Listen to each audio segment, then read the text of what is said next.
Assalamualaikum warahmatullahi wabarakatuh. Magayaw, mayang adlaw kaninyong tanan. Magandang gabi sa inyong lahat. Unahin ko po muna ang aking mga pagpapasalamat. Una po, ang pagpapasalamat ko sa ating mga kababayan dito po sa Buskalan sa inyong pagtanggap sa amin dito. Pasensya na hindi kami nagpasabi na darating kami pero ayaw namin na makaabala sa inyo at nagpapasalamat pa rin kami sa programa na inihanda ninyo para mag-welcome sa amin dito. Kasama ko po ang mga empleyado ng Office of the Vice President. Ang susunod ko po ay pagpapasalamat pa rin. Galing po sa akin. Nagpapasalamat po ako sa kampanya ninyo, sa tulong ninyo, sa suporta ninyo at sa boto ninyo para sa akin noong halalan ng taong 2022. Maraming salamat po sa inyong lahat. Ang pangatlong pagpapasalamat ko ay personal pa rin sa akin. Nagpapasalamat ako sa inyong suporta sa aking opisina, ang tanggapan ng pangalawang Pangulo ng Pilipinas. Maraming salamat po. At ang huling pagpapasalamat ay mula po sa aming pamilya, ang pamilya Duterte, na kahit galing po kaming Mindanao, ay sinuportahan ninyo kami dito sa Northern Luzon, lalong-lalo na sa 6 na taon na administrasyon ni Pangulong Rodrigo Duterte. Maraming salamat po. Malaki ang utang na loob ng aming pamilya sa inyo, mga kababayan namin, sa pagkakataon na ibinibigay ninyo sa amin na makapaglingkod sa ating bayan. Kaya po, taus-puso po at hindi po maubos ang pagpapasalamat ng pamilya namin sa inyong lahat.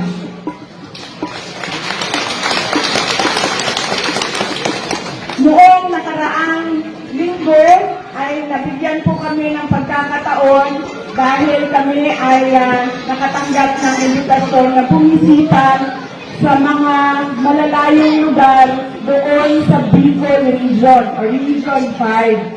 Ngayon namang linggo na ito ay nagpapasalamat kami sa Diyos dahil nabigyan kami ng pagkakataon na bumisita dito sa inyo sa Buskalan, Kalinga.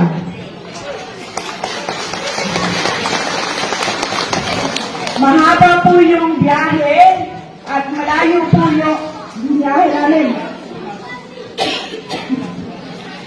Kahapon po, galing kami sa San Juan, Mandaluyong, tapos ang biyahe kami papunta sa Isabela.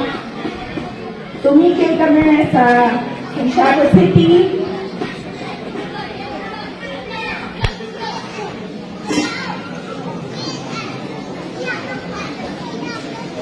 Tumigil kami sa Santiago City, Isabela, at binisita namin yung mga kaibigan namin doon na sa Isabela na tumutulong at kaibigan ng pamilya namin at kaibigan ng opisina ng Vice President.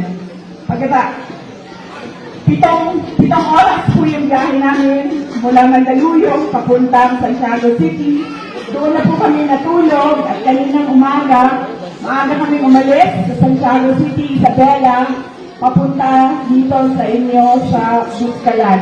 Dumating po kami, umalis kami sa Santiago City ng alas 5 ng umaga, dumating kami dito sa inyo alas 12 ng tanghali, 12 noon. At sobrang masaya ako dahil napakabait at tinanggap kami ng mga tiga-Buskalan. Masaya ako dahil nakita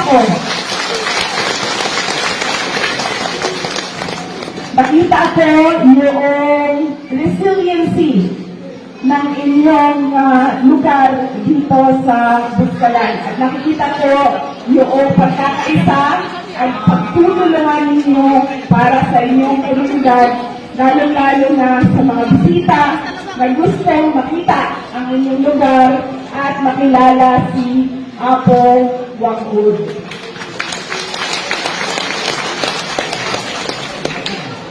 Alam, noong bago kami umalis sa Manila, nagpaalam ako sa nanay ko. Sabi ko sa kanya, pupunta kaming Kalinga. Tinanong niya ako, bakit ka pupunta doon? Sabi ko, mag-ano lang ako i-introduce ko lang yung sarili ko kaya Apo Wangud at sa komunidad doon. At sinabi ng nanay ko, sabi niya, kilala ko si Apo Wangud, wag mo nang dagdagan ang mga tato mo. Yan ang sinabi ng nanay ko. So, ilang beses na sinabi, noong nagpaalam ako, noong ilang mga araw, nangamusta siya sa akin, inulit na naman niya, sabi niya, huwag ka na magpatato. Kaninang umaga, sabi ko nga, nandito na kami sa Kalinga. Ang sagot lang niya sa akin, huwag ka magpatato.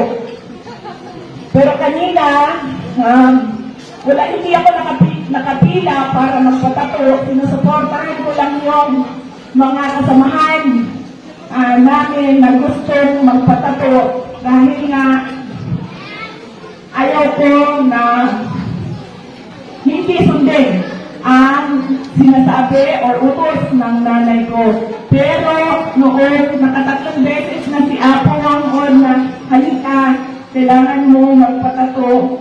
Sabi ko sa kanya noong una, sabi ko, pasensya na. Sabi ng mama ko, huwag na daw dagdagan yung mga tato ko. Tapos, ulit naman siya, halika. Sabi ko, magpaalam muna ako. Magpaalam muna ako sa nanay ko. Nung pangatlo, sabi niya, halika. Sabi niya, itago lang natin para hindi makita ng nanay mo. Sa pang-apat,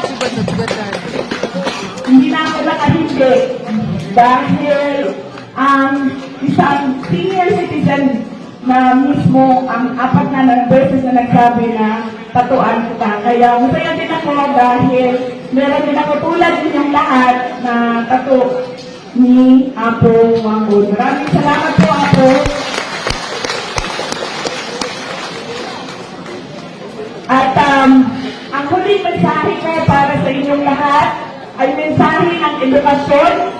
Lahat po ng mga tiga dito sa Puskalan, gusto kong maintindihan ninyo na napakahalaga ng edukasyon sa buhay ng mga anak ninyo. Kami po doon sa Davao City,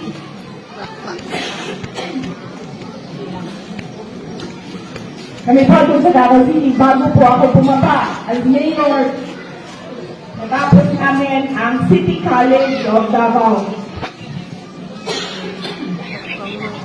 70% or 80% ng aming mga estudyante sa City College of Davao ay miyembro ng iba't ibang indigenous tribes ng Davao City.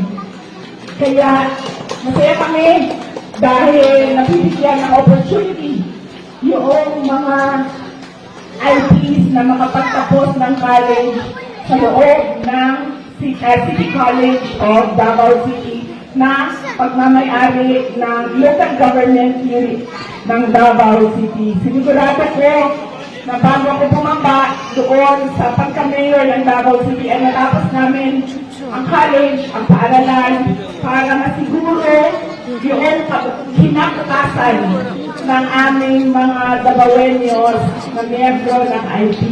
Yan din ang gusto ko maintindihan ng mga magulang dito sa inyong komunidad na napakahalaga ng edukasyon sa buhay ng inyong mga anak. Dahil ito ang magpapabago ng buhay nila.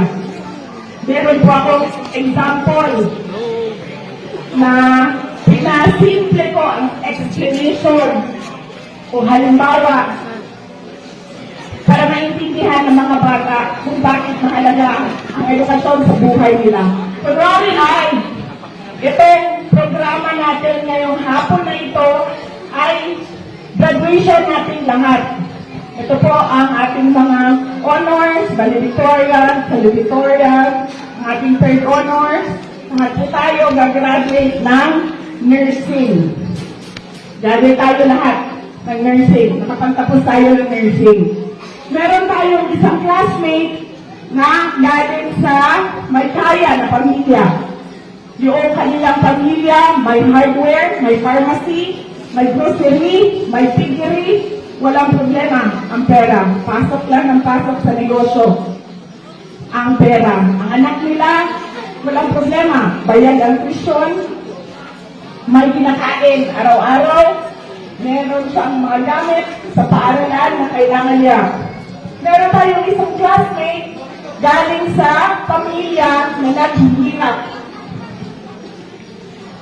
Ang kanyang tuition, inuutang ng mga magulang niya para mabayaran.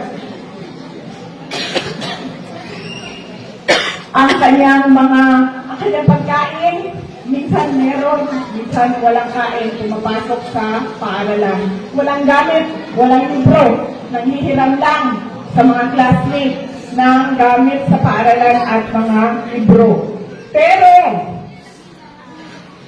Pero, sa araw na ito, ng graduation natin ng nursing, walang mayaman, walang mahirap.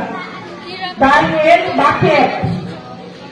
Dahil pareho tayong lahat dito nakapagtapos ng nursing.